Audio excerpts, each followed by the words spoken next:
In the spring of 1938, a group of exhausted American engineers stood over a hole in the sun-scorched earth of eastern Arabia, watching a pressure gauge flicker.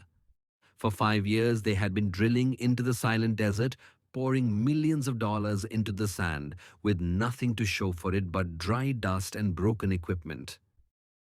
Their bosses in California were weeks away from pulling the plug on the entire operation, convinced that the Arabian Peninsula was a barren wasteland.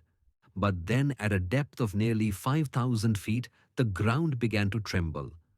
A low rumble escalated into a roar as a black viscous geyser erupted from Dammam Well Number 7, drenching the derricks in a substance more valuable than any currency. That single geyser of crude oil did more than just create a fortune. It rewrote the laws of political gravity for an entire region. It was the birth of a system where power would no longer flow from the ballot box but from the wellhead. Before the black gold began to flow, the fledgling kingdom of Saudi Arabia was a land of scarcity, where the monarch's power was personal, fragile, and deeply dependent on the loyalty of various tribes and religious scholars. Money was tight, often squeezed from the taxes paid by pilgrims traveling to the holy cities of Mecca and Medina. To rule, a king had to negotiate, persuade, and manage a complex web of social interests. But as the oil revenues from Dammam and the massive fields that followed began to swell, the nature of the Saudi state underwent a fundamental mutation. The government no longer needed to ask its people for money through taxes to build roads, schools, or armies. Instead, the state became the primary source of wealth for its citizens, a transformation that political scientists call the rise of the rentier state. In most parts of the world, the relationship between a government and its people is defined by a simple, often painful exchange. The state takes a portion of the citizen's income through taxes, and in return, the citizen demands a say in how that money is spent. This friction is the historical engine of democracy, giving birth to the cry of no taxation without representation. In the Saudi system, this engine was never allowed to start. When the state possesses a seemingly infinite supply of wealth that falls from the sky, it can afford to make an extraordinary offer to its population.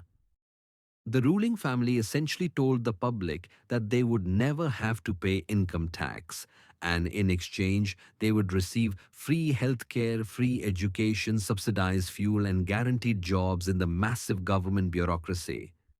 This was the legendary Saudi social contract, a bargain where political silence was purchased with economic security.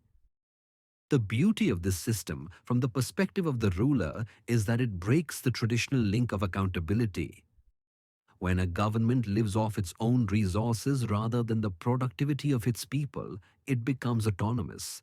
It no longer needs to listen to the merchant classes or the urban workers because their economic contribution is negligible compared to the billions generated by the state-owned oil giant Aramco.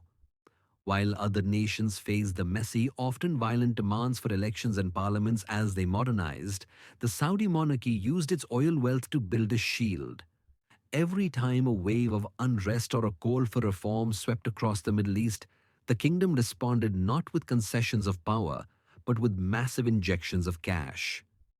When the Arab Spring shook the foundations of neighboring republics in 2011, the Saudi response was a staggering multi-billion-dollar package of new benefits and salary increases, effectively cooling the fires of revolution with a sea of oil money. This wealth also allowed for the creation of a massive and sophisticated security apparatus, ensuring that the few voices who refused the bargain were quickly silenced. But the control was rarely just about force. It was about the subtle, all-encompassing presence of the state in every aspect of life. In a world where the government provides your salary, your home loan, and your children's future, the idea of challenging that government becomes not just dangerous, but economically irrational. The oil wealth created a culture of patronage where loyalty was rewarded with contracts and positions, weaving the interests of the most powerful families directly into the fabric of the monarchy. It was a system designed to be immovable, a fortress built on the stability of the global energy market. However, the world began to change in ways that even the vastest oil reserves could not ignore. As the 21st century progressed, the global shift toward green energy and the volatility of oil prices began to signal that the old social contract was nearing its expiration date. A young, rapidly growing population required more jobs than the bloated public sector could provide, and the sheer cost of maintaining the rentier lifestyle began to drain the national reserves. This realization gave rise to a new era under the banner of Vision 2030, an ambitious plan to transform the kingdom from a global gas station into a diversified modern economy. But as the state began to introduce taxes like VAT and cut subsidies to fund this transition, the old bargain was being rewritten in real time. The question that now hangs over the desert is whether a population that starts to pay for its state will eventually demand the right to choose its leaders. Today, the gleaming skyscrapers of Riyadh and the ambitious projects like Neom stand as monuments to a kingdom trying to outrun its own history.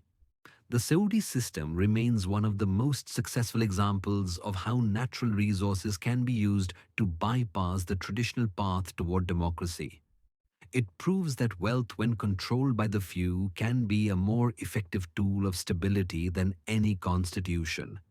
As the kingdom navigates a future where oil may no longer be the undisputed king, the world is watching to see if the power of the wellhead can be replaced by something else, or if the absence of elections was always the true price of the prosperity.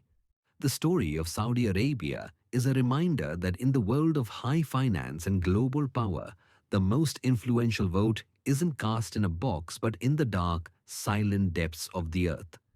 Join us in the Money History Lab by subscribing for more stories behind the money.